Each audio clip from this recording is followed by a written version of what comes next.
So yun mga paps, hindi rin pala maganda pag ganito kanipis yung gulong mo pag Honda Click yung motor mo.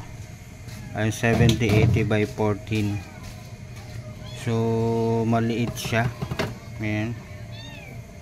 Pag mga gutter, ang hirap sa gutter na ito, palaging alanganin, palaging muntikang masemplang dito sa ano na to, ganito kalaking gulong, lalo na sa mga pasingit pag mga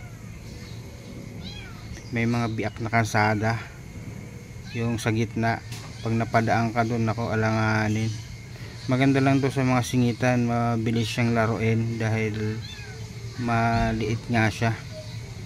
Pero pag mabilis yung takbo mo, bigla kang madaan sa gitna ng kalsada, may konting ano, alanganin, lalo sa mga steel plate sa kalsada. Sobrang nakakatakot. Ilang beses akong muntik ma-disgrasya na ito. Kaya nag-decide na ako na magpapalit ako na ito pag ano.